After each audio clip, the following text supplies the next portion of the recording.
tournaments that you're playing, getting 9th and then a 13th and a 7th, that's pretty darn good. Getting better, with very, very little tournament experience. There are not that many players out there that are in top 16 for all of their Brawlhalla tournaments. Yeah. We see I don't think we've seen this legend quite yet on the stream, so it's exciting to see. No, we haven't, right? A legend that's not played all that much, I don't think. It's usually like a swap. Like Luna will swap over to the Caspian, specifically Luna, like the Diamond Head, when things really aren't working after he's gone through like the Taros and after he's gone through like the Lucian swap. So it definitely is like a sort of second or third pick for a few players out there. But you're exactly right. We don't typically see it going in game 1. Oh, no. What a mix-up going for the gravity cancel there. It kind of almost looks like a taunt, and then it puts a hitbox out. That mixed me up. I was like, wait a minute, that worked. Kaito playing very crafty so far now on the guitars and stuck versus a hammer. And yeah, that's the difficulty when you're at those higher percentages. Any downlight will close out, especially on that right side of the stage, as Kyna plays that entire stock out with the hammer as we now switch over to the axe, or the shovel, I should say, and it's working out so far.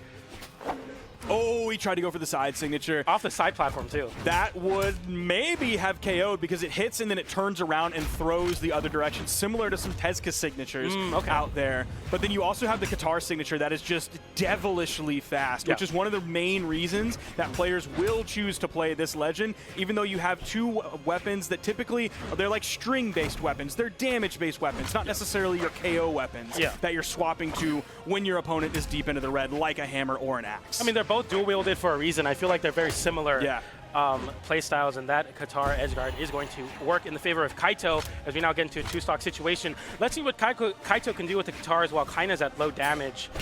See if they can rack on any sort of comeback here. The neutral light is not quite enough to close out the stock for Kyna, but the downlight into the Sarah most certainly will.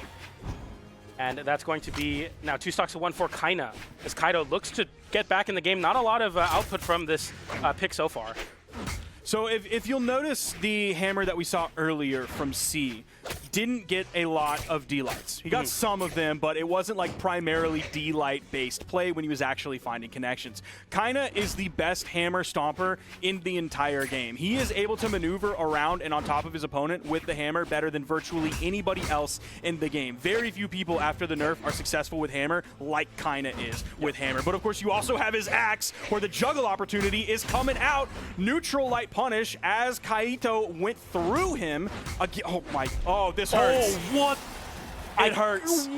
It feels good because it's Kyna, and I think Kyna is one of my favorite players in the game, but also seeing all of those back-to-back axe hits unanswered, it hurts because that's me in ranked.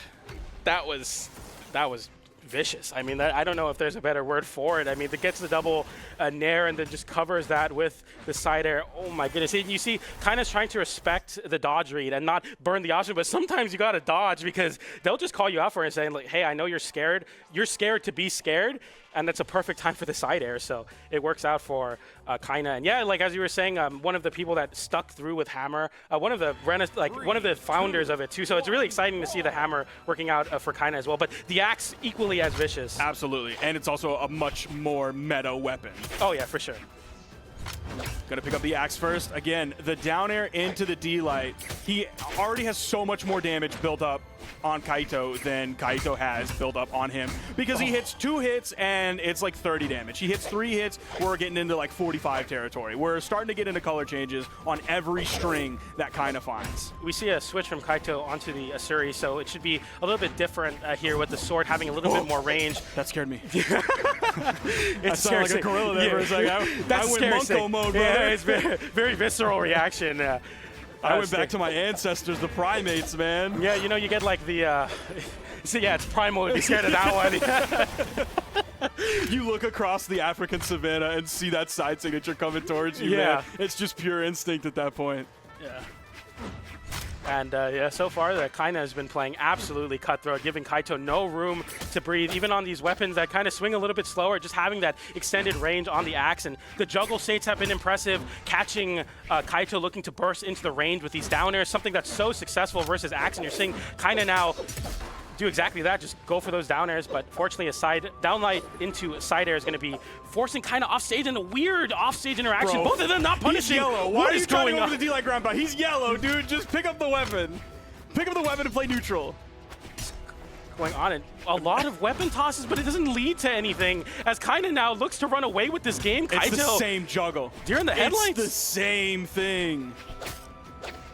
No attempt to go for the recovery there, and finally the recovery does find a connection as Kaito is in the deep red now, and looking kind of rough for wear, as the thing that they do have with the hammer is that like that landing side air and even down air might be able to close out the stock here. So you have to be careful of those two options, and downlight into Sarah, just keeping it simple, as Kyna now has a clean 1 stock lead, 2 stocks to 1.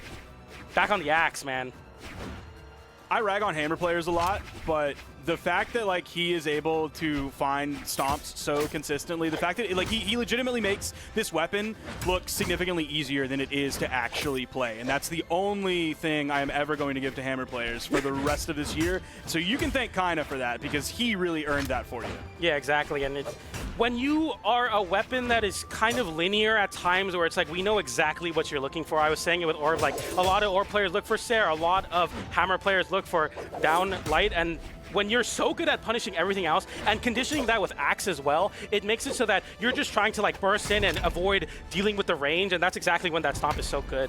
The nairs come through, and the juggle continues with the hammer, and chasing all the way up. What are we? They're saying high in the clouds there. I know we're in the air temple, but they are flying up there. With the way like Kyna did that, and the way we saw earlier of him like stutter stepping forward and then dashing in for the D-light, this honestly this feels a little bit personal. Yeah. I don't know if I'm being parasocial and reading into this, but something feels like at least a little bit personal. Yeah. I mean, it's just been destruction so far for Kyna on the eye. Look at that, a little stutter step there, and able to land that downlight. And yeah, look at this here. Practicing the airbending there, and yeah, just closing it out with the weapon toss. You know, when you get to that point in the game as a sword player where you're like down a lot, you're like, I'm gonna just go for a ground pound. It's like kind of like an intrusive thought, and then kind of like no, yeah, no, I'm just gonna punish it accordingly, and that's gonna be the end of that game. As we move on to a last potentially character switch here, but you know, you never know. Kaito could make this big comeback, but it's gonna be rough. A big mountain to climb. In the name of that mountain is Kyna. It just seemed like the thing that was most successful for Kaito was him like dashing in and out and then like punishing with a sword neutral light. Yeah. Which, okay, that's great. But the fact that Kyna was also doing a similar thing sometimes with axe neutral light means you're fighting a losing battle. And then all of a sudden Kyna juggles you with like 3 nairs and a side air, and all of a sudden you're fighting a very losing battle. And then you get the rest of his axe neutral and you're like, this is an impossible feat.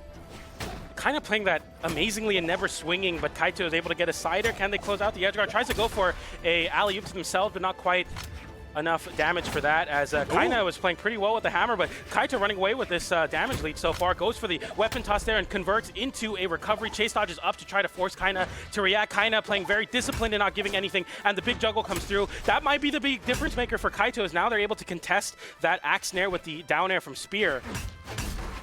As a neutral light sends offstage again, the recovery unarmed is not quite enough to close out the stock for Kaito. The side light sends away the hammer back online for Kyna. Any downlight will be the end, or the nair. Not quite actually. Wow, I can't believe they were able to live that. The downlight too. What's going on? Kaito's living. That's axe D-light. Yeah. You really mostly can't ever count on KOing with axe D-light, and if you do, you probably did something wrong.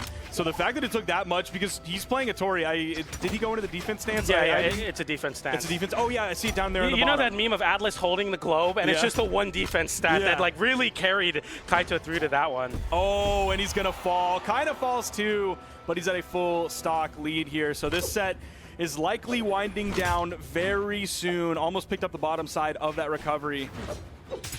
Yeah, we haven't even seen that. It hasn't been even really a factor here, as another ground pound comes through for Kaito to try to get something started, but it's not quite going to work versus Kyna. Kyna just holds on to the ground here with this axe threat. The landing down airs from the axe have been absolutely crucial in punishing Kaito's attempts at aggression. A big spear edgeguard, nice, avoiding that the way that the last game was closed out, and back on the hammer here. Kind of just keeping Kaito in the corner. The side six trying to get back to the stage safely, but can't really find any reversal opportunity. Now going for some weapon tosses, trying to get some space and finally get swatted away with a Sarah. Kyna now, as you said, trying to wind this down and slowly tap this in with a hammer. And now he's disarmed without a weapon. The stomp side air finds the connection. Now back over to the axe. Oh, I thought there was going to be an immediate axe in light punish there. Covers the dodge again with a downer. I mean, I wonder how many downers Kyna has landed this set alone, and dashes up with the neutral light and is closing out the set with a 3-0. Very dominant stuff from Kyna. That's a scary player to run into here. Yes. Jeez. Those crazy dash-in in-lights and the dash-in side-lights and the dash-in D-lights, the last two, of course, belonging when he has the hammer in his hands. But the dash-in in-light that we saw, it just seems so much faster because you're both kind of chilling there. You're both kind of sizing.